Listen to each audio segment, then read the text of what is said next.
A piece in the Wall Street Journal, Are ADHD medications overprescribed for our children? Joining us right now, Dr. Henry Paul, psychiatrist and author of When Kids Need Meds, Everything a Parent Needs to Know About Psychiatric Medication and Youngsters. Every time we turn around, we do seem the kids are given medication for this and for that. Do you think this is overprescribed?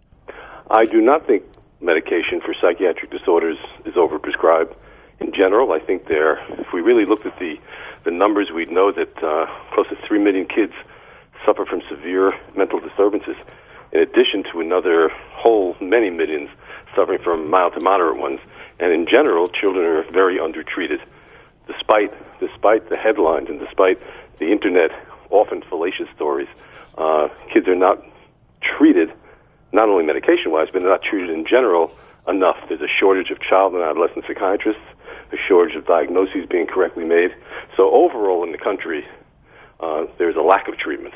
What would you say to people who say, well, back in my day, I mean, you didn't need to have a kid popping a pill. He just needed more discipline or more vegetables or more whatever. I hear that all the time, especially on radio and television interviews. I'm just asking you. I'm not saying it. So I might say that one answer might be, well, they didn't have the good fortune enough to have the medications we have these days. Mm-hmm. So I do understand, and I'm very sensitive to the idea that everyone gets worried when their kid is put on a chemical of any sort, especially a chemical that we worry.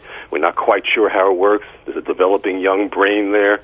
We're worried, could it have toxic effects in the short term? The greater worries, of course, in the long term. So I'm very sensitive to that. But the truth is, most psychiatric medications, if not all of them, there are about 89 or 90 active medications on the market today. We don't know that they cause any major harm. So, of course, there are some side effects that occur with all medications, short-lived, transient, mild, but most of the stuff we're reading has a exaggerated response. We're talking with Dr. Henry Paul, a psychiatrist here in New York City. You understand, too, though, that, I mean, this is your kid. There's a lot of the we don't knows that you've got to worry about because, once the child is taking the drug, you can't recall that down the road if there are side effects that are going to... Well, yes, and I worry about it on many, many levels of my life, especially being a doctor who prescribes it. But the truth is, take a drug like Ritalin, which is the most well-written about. Mm-hmm. That drug's been around 50 or 60 years. It's the most studied pediatric drug in America.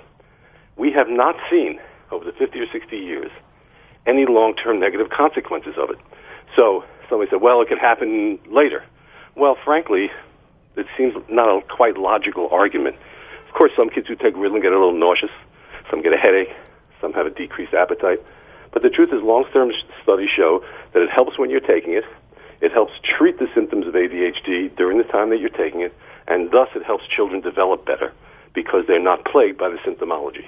Dr. Henry Paul, psychiatrist and author of the book he's talking about, When Kids Need Meds, Everything a Parent Needs to Know About Psychiatric Medication and Youngsters. Thank you so much for joining us tonight in New York City. Thank you.